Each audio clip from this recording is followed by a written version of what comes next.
Olá, meninos. Novamente, me apresentar, eu sou a professora Sandemar, dou aula para os segundos anos aqui no Colégio CO da Rede Estadual do Estado de Goiás. Essa aula vai ser para os alunos do matutino, as 6 turmas do matutino e as 2 turmas do vespertino. Hoje nós vamos relembrar um pouquinho o conteúdo do primeiro bimestre, visto que o nosso primeiro bimestre, quando chegamos, estava mais ou menos no meio dele, veio a pandemia.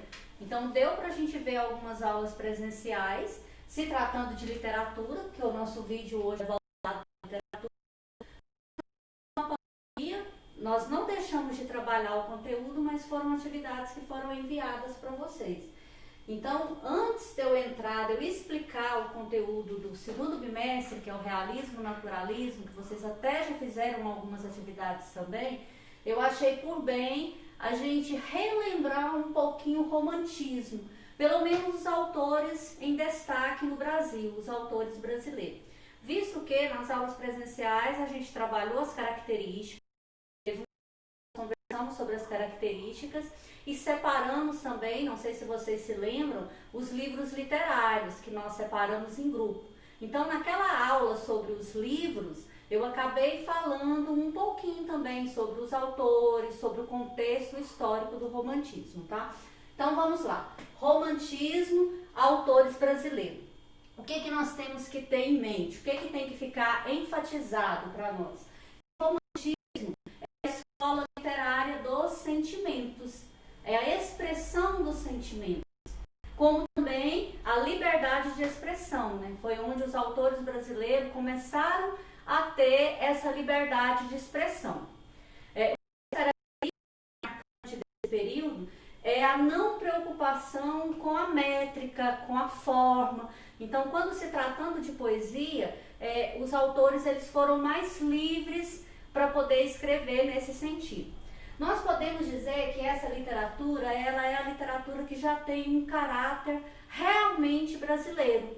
O romantismo já tem um caráter realmente brasileiro. Os autores já estão mais preocupados com os problemas que estavam acontecendo no Brasil. Tá? Então, só para a gente destacar aqui, romantismo, a escola,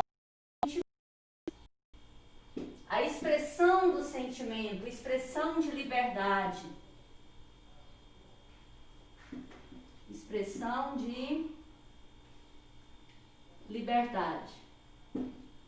Quando eu falo de sentimentos, eu vou estar falando de subjetivismo, de eu colocar para fora aquilo que eu estou sentindo, aquilo que eu estou pensando.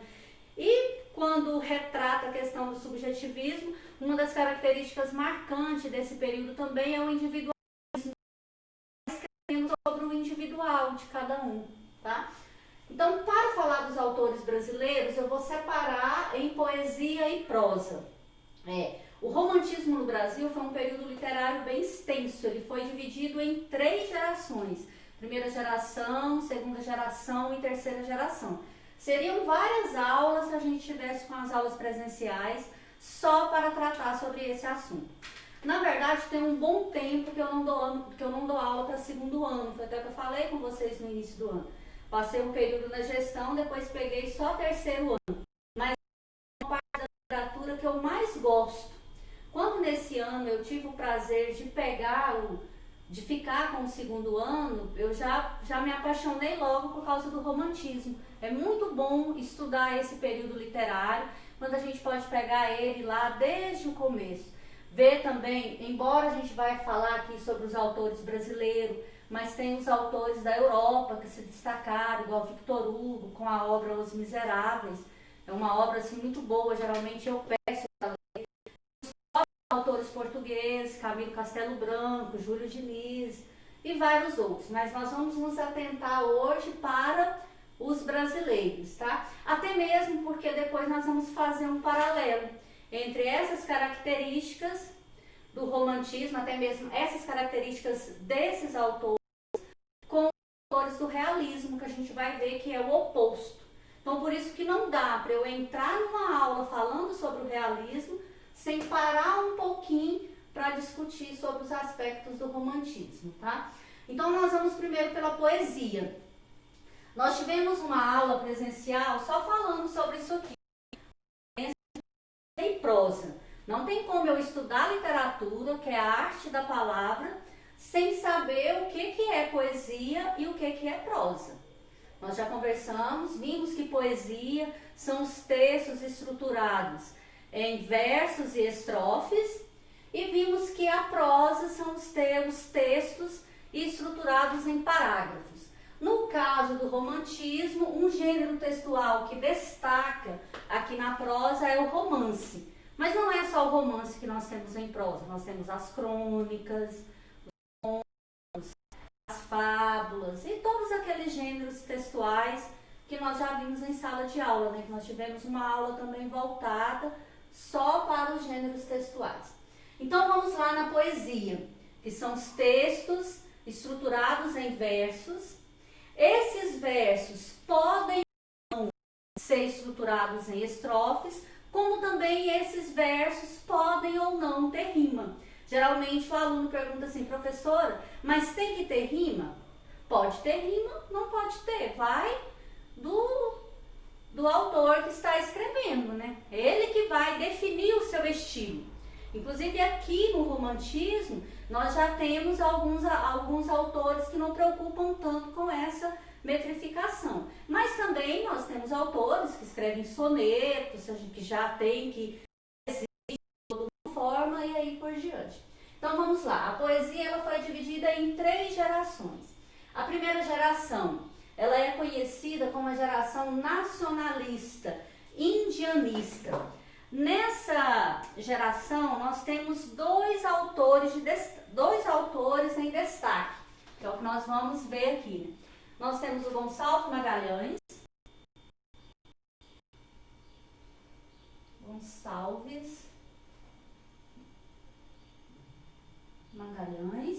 Inclusive, é ele que faz essa abertura do romantismo no Brasil com a obra Suspiros Poéticos.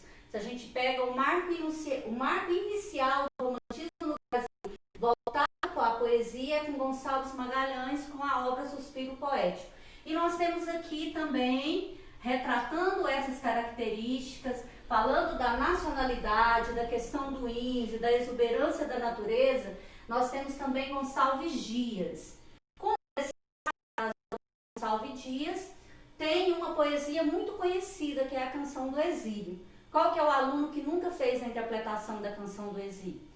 É meio impossível, porque a maioria dos livros didáticos traz a Canção do Exílio. Inclusive, alguns livros, lá na minha época, década de 80, década de 70, a Canção do Exílio, ela vinha como hino nacional, ela vinha na capa dos livros.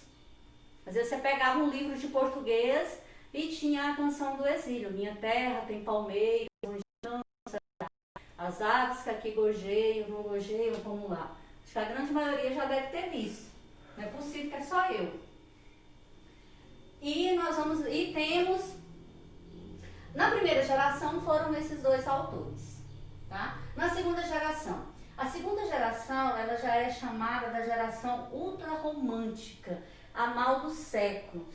O que predomina aqui já é as características, o pessimismo, a questão da idealização da morte, o fascínio pela morte, a saudade. E os autores em destaque aqui é Álvares de Azevedo,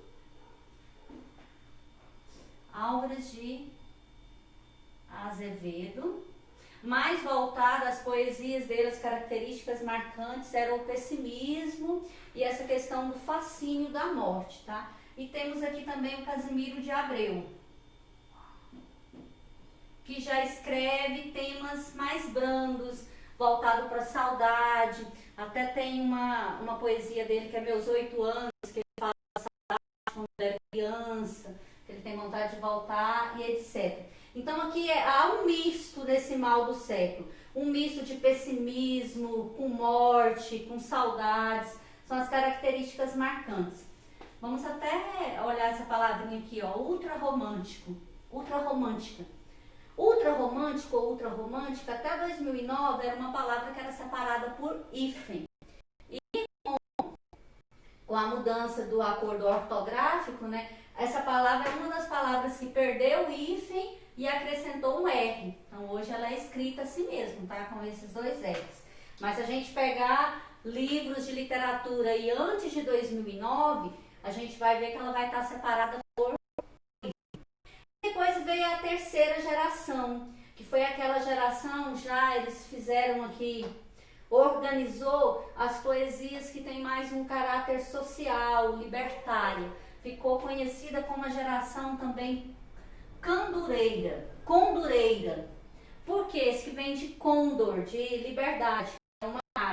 E o que destacou aqui na terceira geração, o autor destaque, se nós estamos falando de libertária, lembrando que o romantismo foi no século XIX, início do século XIX, se a gente pegar o contexto histórico, estava acontecendo no Brasil a abolição da escravatura.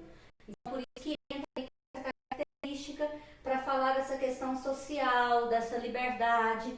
E o destaque aqui é Castro Alves, que ficou conhecido como o cantor dos escravos ou autor dos escravos.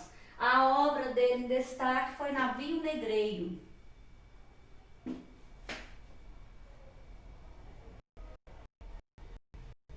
Então ele foi o destaque aqui da terceira geração. Então quando a gente pega aqui poesia, os autores brasileiros em destaque são Gonçalves Magalhães, Gonçalves Dias, Álvares de Azevedo, Casimiro de Abreu e Castro Alves.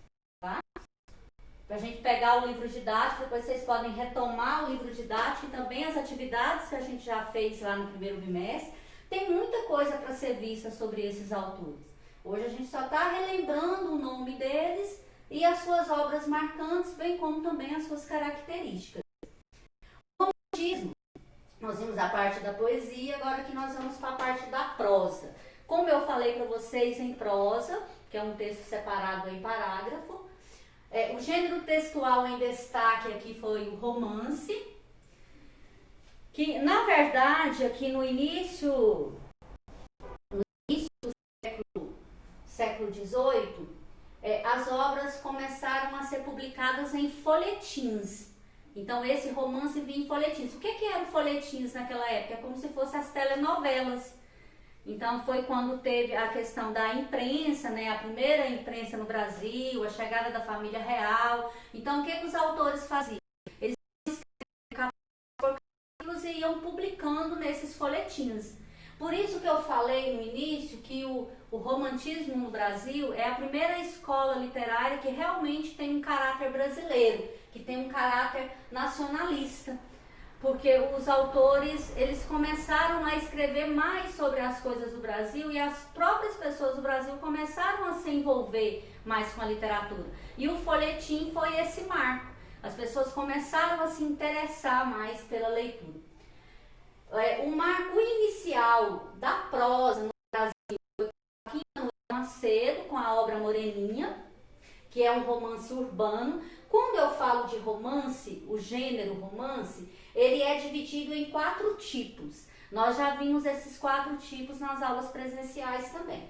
Nós temos o romance urbano, o indianista, o regionalista e o histórico. Tá? No urbano, o romance urbano ele vai falar das ações sociais do dia a dia.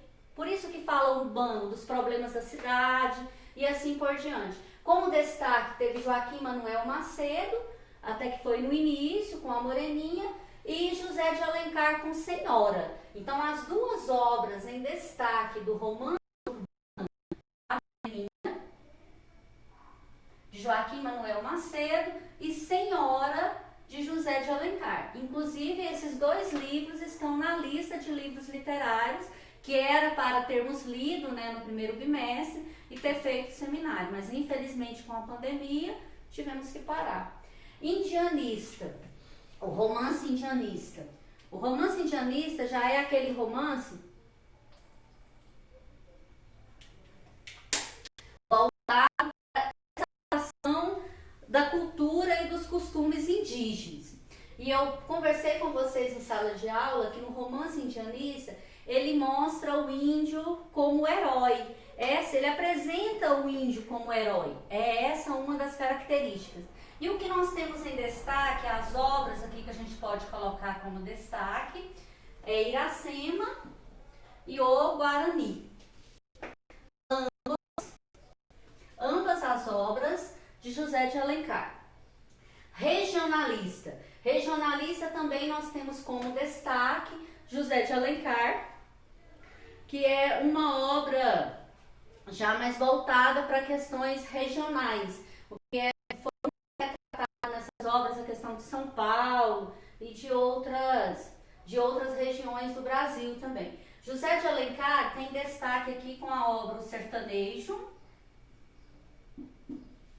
e O Tio. Eu até comentei com vocês sobre essa obra em sala de aula. Falei que era a obra que eu ia ler e você estivesse lendo os outros livros. Tá? É uma obra que está até na lista das relações dos livros do Paz, para a primeira e segunda fase do Paz é O Tio. Mas tem outro do José de Alencar. Tá? Então, O Sertanejo e O Tio. Repararam aqui que José de Alencar está como destaque no romance urbano, está como destaque no romance indianista, no destaque no romance regionalista e agora no último também está como destaque no romance histórico. O romance histórico já é mais as características marcantes, é a exposição dos costumes do passado. E nessas duas obras aqui de José de Alencar, ele mescla um pouco a questão da ficção e da realidade. Em vez de ficar só apegado à exposição dos costumes do passado, ele vai entrar um pouco no mundo da ficção também. Que é as duas obras em destaque nesse romance histórico. As Minas de Prata e A Guerra dos Mascates. Então, se a gente for olhar na prosa brasileira, nós temos aqui quantos autores em destaque? Quanto na poesia nós tivemos Gonçalves Magalhães, Gonçalves Dias, Álvares de Azevedo, Cacilhos de Abreu, Carlos Alves. Aqui nós temos Joaquim Manuel Macedo e o José de Alencar. Teve outros também, mas assim, o que as obras mais foram consagradas foram essas que nós conversamos, que nós vimos aqui. Dentro dos livros que nós colocamos também para ler, daqueles 11 livros que nós separamos, né? Tem Iracema também, o Guarani, tem Senhora, a Moreninha e outros que a gente colocou para vocês poderem escolher. Então, nesse momento, nós voltamos um pouquinho ao romantismo, a essa escola do sentimento, expressão da liberdade, expressão de liberdade, e retomamos um pouco aos autores brasileiros. Quando eu vou falar do autor, eu acabo falando das suas características para poder falar da sua obra. Qualquer, assim, se vocês quiserem saber um pouquinho a mais, dê uma lida no livro didático novamente, volta a esses autores, lê sobre eles, suas características. E no mais, hoje é isso, né? Refletir um pouco sobre esses autores, lembrar sobre eles, tá? Fiquem com Deus e até a próxima aula de literatura.